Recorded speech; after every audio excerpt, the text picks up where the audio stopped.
فقیر تھا، اس کا مزاج یہ تھا کہ جو بھی اس کے ڈیرے پہ آتا اس کو کھلاتا اور اس کی خدمت کرتا، اور یہ فقیر کا مزاج ہوتا ہے۔ بابا بلے شاہ نے کہا تھا نا، اٹ کھڑکے دکڑ بجے تتا ہووے چلا، آن فقیر کھا کھا جاون راضی ہووے بلا۔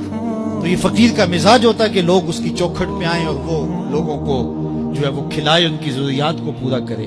تو وہ درویش تھے اور جو بھی ان کے پاس آتا اس کی خدمت کرتے۔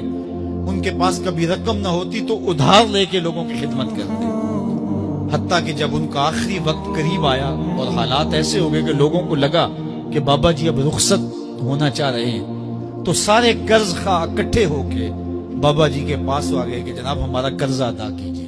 ایک جمگٹا بن گیا، اور بابا جی کو یہ فکر تھی کہ یہ میرے مہمان ہیں اور میں ان کی خدمت کرنے کے قابل نہیں ہوں، میرے پاس کچھ ہے نہیں۔ اتنے میں ایک چھوٹا سا بچہ تھا، وہ گلی میں پتیسا بیچ رہا تھا۔ آواز لگائی تو بابا جی نے اشارہ کیا، کہا میرے ان مہمانوں کو کھلا دو۔ اس نے اللہ کا شکر ادا کیا کہ میں سارا دن گلیوں میں گھوم کے جو بیچنا تھا ایک جگہ ہی مجھے گاہک مل گیا۔ اس نے مہمانوں کو سارا کھلا دیا اور بابا جی سے کہا کہ پیسے۔ تو بابا جی کہنے لگے بیٹا بیٹھ جاؤ۔ بیٹا بیٹھ گیا۔ تھوڑی دیر کے بعد اس نے پھر کہا کہ بابا جی پیسے۔ تو بابا جی نے کہا یہ سارے پیسے لینے والے بیٹھے، جب ان کو دوں گا تو آپ کو بھی دے دوں گا، آپ بھی بیٹھ جائیں۔ تو وہ یتیم بچہ تھا، اس کی بیوہ ماں نے اس کو تھوڑا سا پتیسا تیار کر کے دیا تھا، وہ روزانہ صبح دیتی تھی، وہ بیچ کے آتا تھا، اس سے گھر کا چولہا جلتا تھا۔ تو اس نے جب دوسری مرتبہ کہا کہ بابا جی پیسے، تو بابا جی نے کہا بیٹھ جاؤ، جب ان کو ملیں گے بیٹے آپ کو بھی دے دیں گے۔ تو اس بچے نے رونا شروع کر دیا کہ میرے گھر کا تو چولہا انہی سے جلتا ہے اور میری ماں میرا انتظار کر رہی ہوگی۔ اللہ اکبر، بچے نے رونا شروع کر دیا۔ اللہ کی رحمت کو جوش آ گیا۔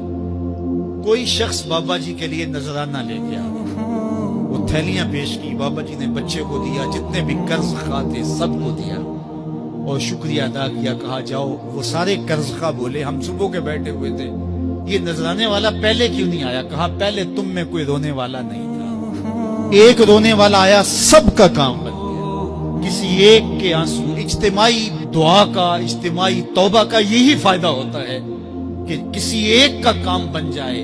یہ تجارت میں اصول ہے کہ جب کوئی کسی کو آپ سودا دے نا تو اس میں کوئی خراب چیزیں چلی جائیں تو یا تو وہ سارا قبول کرے یا سارا رد کر دے۔